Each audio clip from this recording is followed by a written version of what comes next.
जी अस्सलाम वालेकुम। Chapter number 2 पढ़ रहे थे केमिस्ट्री का। आज वाला टॉपिक बड़ा सिंपल है और इम्पोर्टेंट लॉन्ग है। इंडिकेटर हम पढ़ने लगे हैं, लेक्चर नंबर 12 बनता है। अच्छा, इंडिकेटर सिंपलेस्ट डेफिनेशन है। इंडिकेटर ऐसे ऑर्गेनिक कंपाउंड्स हैं, जैसे इसके नाम से जाहिर होता है, जो कि इंडिकेट करते हैं। क्या इंडिकेट करते हैं?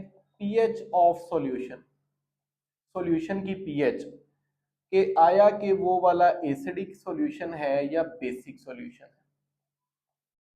तो ये एक केमिकल कंपाउंड्स हैं जो कि पीएच को मालूम करने के लिए यूज होते हैं, मोस्टली ऑर्गेनिक होते हैं। अब ये कैसे पता चलता है, क्या ये करते हैं कि हमें पता चले कि किसी सॉल्यूशन की क्या पीएच है? तो ये चेंज कर लेते हैं कलर को, और इनका डिफरेंट पीएच पे कलर डिफरेंट होता है। इसकी एग्जांपल जो बुक में लिखी है, मिथाइल ऑरेंज की, लिटमस की और फिनेफ्थलीन की। इसको फिनेफ्थलीन पढ़ना है, लिखना है फिनोल फथलीन, पढ़ना फिनेफ्थलीन है।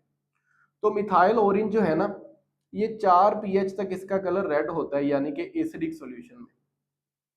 और फिर 4 से आगे यहाँ पे वीकली एसिडिक सॉल्यूशन हो और आगे बेसिक सॉल्यूशन हो तो इनका कलर येलो रहता है। लिटमस बड़ा एक अच्छा इंडिकेटर है, क्योंकि ये 7 पे इसकी पीएच का कलर चेंज होता है।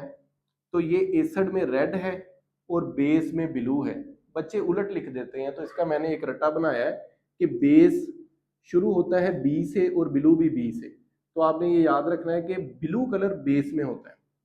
और फिनेफ्थलीन का एसिडिक सॉल्यूशन में और यहाँ पे वीकली बेसिक सॉल्यूशन में, 7 से आगे वीकली बेसिक है, ये कलरलेस होता है। और आगे जो स्ट्रॉन्गली बेसिक हैं उसमें इसका कलर रेड हो जाता है।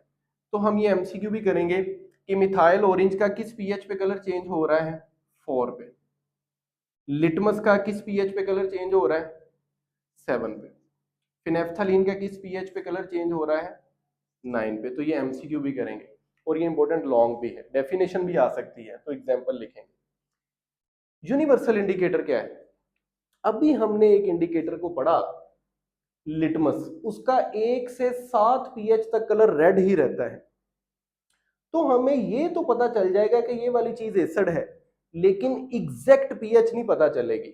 तो इंडिकेटर की ये लिमिटेशन है कि इंडिकेटर जो है ना, वो एग्जैक्ट पीएच नहीं बताते।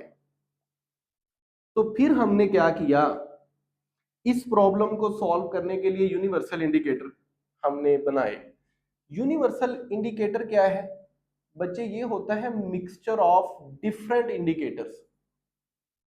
अब इसमें डिफरेंट इंडिकेटर्स को हमने मिक्स किया होता है इस प्रॉब्लम को हल करने के लिए, कि हमें एग्जैक्ट पीएच पता चले। हम मुख्तलिफ इंडिकेटर्स का मिक्सचर बना के एक ऐसा इंडिकेटर बना लेते हैं विच हैज डिफरेंट कलर, जिसका डिफरेंट कलर हो डिफरेंट पीएच के ऊपर। तो हमारे पास रंगों का चार्ट होता है जो कि बुक के ऊपर बना हुआ है कि जी पीएच के ऊपर, एक पीएच के ऊपर क्या कलर होगा, 2 के ऊपर, 3 के ऊपर, 4, 5, 6, इस तरह। तो हमने क्या करना है, यूनिवर्सल इंडिकेटर का एक टुकड़ा लेना है पेपर पे लगा के, जिस सॉल्यूशन की पीएच मालूम करनी है उसमें इसको डिप करना है, इसका कलर चेंज हो जाएगा। तो जब इसका कलर चेंज हो जाएगा तो जो 14 कलर की हमारे पास एक पट्टी होती है पीएच इंडिकेटर वाले के अंदर, तो उसके साथ हमने इसको कंपेयर करवाना है। अब ये आप बुक आगे रखेंगे तो आपको इजीली पता चल जाएगा कि अगर ऑरेंज कलर बने तो क्या पीएच होगी। वो एक कलर की पट्टी होगी, उसके साथ कंपैरिजन करवाएंगे। फर्ज करेंगे जी अगर येलो कलर आता है तो पीएच 5 होगी, इस तरह। तो हमें डिफरेंट पीएच पता चल जाएगी। Is that clear? इसका हर पीएच पे मुख्तलिफ कलर होता है। अब इसकी भी एक लिमिटेशन है। इसकी लिमिटेशन ये है कि ये फ्रैक्शंस के अंदर पीएच नहीं बता सकता। जैसे हमारे ब्लड की पीएच होती है 7.35, और इसमें कोई इतनी ज्यादा एक्यूरेसी भी नहीं है। ये आप समझ लें कि ये बहुत ज़्यादा प्रीसाइज वैल्यूज़ भी नहीं होती। बाज़ औक़ात कलर्स भी पढ़ने में भी मुश्किल हो जाते हैं, कईयों को तो कलर ब्लाइंडनेस भी होती है। तो खैर हमने पीएच मीटर बनाया है फिर। अच्छा, पीएच मीटर क्या होता है? पीएच मीटर एक एनालॉग या डिजिटल मीटर है।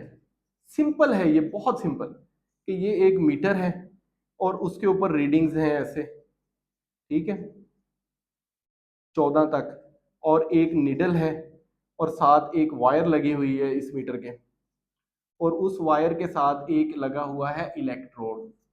इस इलेक्ट्रोड का नाम भी पीएच इलेक्ट्रोड है। तो हमने सिंपल किसी भी सॉल्यूशन की अगर पीएच मालूम करनी है तो इस इलेक्ट्रोड को उसमें डिप करना है। जब डिप करेंगे तो उस सॉल्यूशन की पीएच की वैल्यू इधर जाहिर हो जाएगी। और इसका फायदा ये है कि ये बहुत इजी टू यूज है, ठीक है। तो हम किसी भी चीज का सॉल्यूशन बना के उसकी पीएच इससे मालूम कर सकते हैं, और ये सबसे लेटेस्ट और सबसे बेस्ट मेथड है जो कि प्रीसाइज और एक्यूरेट भी है। मैं फिर रिपीट कर दूं कि ये लॉन्ग क्वेश्चन है और इसमें एमसीक्यूज भी आ सकते हैं ये वाले, और ये 3 डेफिनेशन अलहदा से इंपॉर्टेंट है। तो आज के लिए हमारा इतना ही टॉपिक है। अपना बहुत ज़्यादा ख्याल रखें, लाइक करें, सब्सक्राइब करें, कमेंट करें, शेयर लाजमी करें। बहुत शुक्रिया।